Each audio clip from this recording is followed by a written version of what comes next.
আসসালামু আলাইকুম। সমাধান করছি বরিশাল বোর্ড 2017 সালের কোশ্চেনটা। বরিশাল বোর্ড 2017 সালে পদার্থের অবস্থা ও চাপ থেকে বল বিদ্যুৎকরণ নীতির উপর ভিত্তি করে একটা কোশ্চেন আসছে। এখানে দুইটা পিস্টন দেয়া আছে। ছোট পিস্টনের ব্যাস দেয়া আছে 20 সেন্টিমিটার এবং বড় পিস্টনের ব্যাস দেয়া আছে 40 সেন্টিমিটার এবং বড় পিস্টনের উপরে একটা গোলাকৃতির একটা বস্তু, ঘনক আকৃতির একটা বস্তু রাখা হলো, যার ব্যাসার্ধ দেওয়া আছে 5 সেন্টিমিটার, ঘনত্ব দেওয়া আছে 10,500 কেজি পার মিটার কিউব।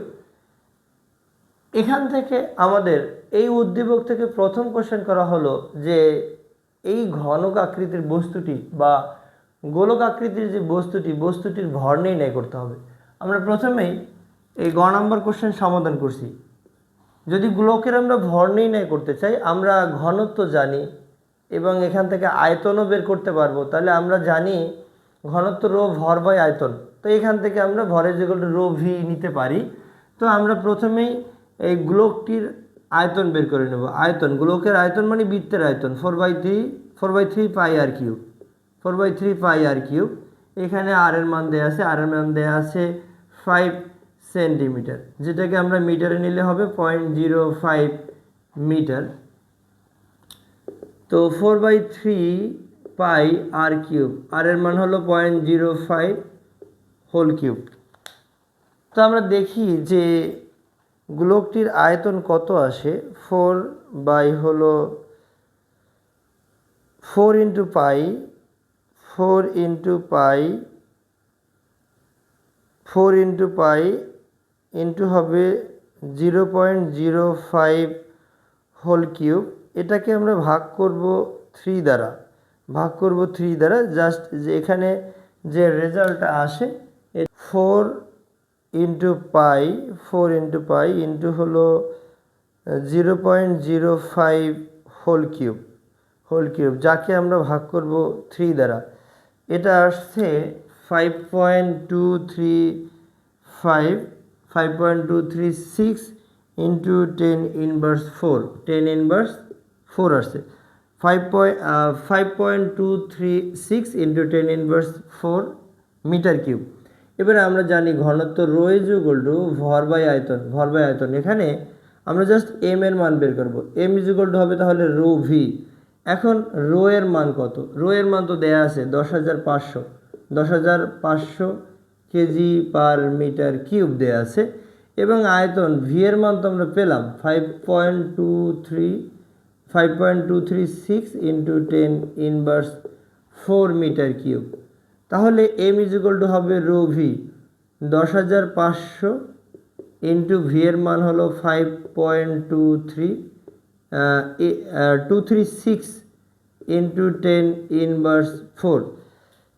এখন এটাকে যদি আমরা এই প্রাপ্ত যে মান পেলাম, অর্থাৎ এই মানটাকে যদি আমরা জাস্ট ঘনত্ব দ্বারা গুণ করলে আমরা এই গোলকটার বা গোলক আকৃতির বস্তুটার ভর পাবো 5.49778871। এটাকে আমরা কাছাকাছি যে 5.50 কেজি বলতেও পারি, এটা বলা যায়। অর্থাৎ গোলকের ভর হলো 5.5 কেজি। এটা আমরা ছোট পিস্টনে যদি আমরা 15 নিউটন বল প্রয়োগ করি, তাহলে বড় পিস্টনের বস্তুটিকে মানে গোলকটিকে উপরে উঠানো যাবে কিনা। আসলে গোলকটির উপরে পৃথিবীর একটা টান বল কাজ করতেছে। এটা তো ভরকে অভিকর্ষ ত্বরণ দ্বারা গুণ করলে পৃথিবীর টান বল পাবো। পৃথিবীর টান বলের তুলনায় যদি এই F2 সিলিন্ডারের ঊর্ধ্বমুখী বলটা বেশি হয় তাহলে উঠানো যাবে, আর যদি কম হয় তাহলে উঠানো যাবে না। এবারে আমরা ঘ নম্বর কোশ্চেনটার ক্ষেত্রে একটু দেখি তাহলে কি দেয়া আছে। দেয়া আছে D1 দেয়া আছে 20 সেন্টিমিটার, যেটাকে আমরা R1 যদি করে নেই তাহলে অবশ্যই 10 সেন্টিমিটার হবে। সেন্টিমিটারে আমরা মিটারে নেব না। কেন নেব না? দুইটাই রেশিও বা অনুপাত রাশি থাকবে। লব এবং হরকে দুইটাকেই তো সেন্টিমিটার থেকে মিটারে নিতে হবে, আবার কাটাও যাবে, সুতরাং এটা নিতে হবে না। একইভাবে D2 হলো 40 সেন্টিমিটার, জাস্ট R2 তাহলে কত হবে 20 সেন্টিমিটার হবে। আমরা ছোট সিলিন্ডারে বল প্রয়োগ করব, 15 নিউটন বল প্রয়োগ করব। তো আমরা সূত্র জানি, F2 বাই হলো F1 ইকুয়াল হলো A2 বাই হলো A1। তো আমরা F2 এর মানটা বের করছি। F2 ইকুয়াল হবে তাহলে A2 ইন্টু F1 বাই হলো A1। আমরা প্রস্থচ্ছেদের ক্ষেত্রফল জানি, পাই R2 স্কোয়ার, আর এখানে F1, এখানে পাই R1 স্কোয়ার, পাই পাই আমরা কেটে দিব। R2 এর মান, R2 হলো 20 হোল স্কোয়ার, আর এখানে F1 এর মান হচ্ছে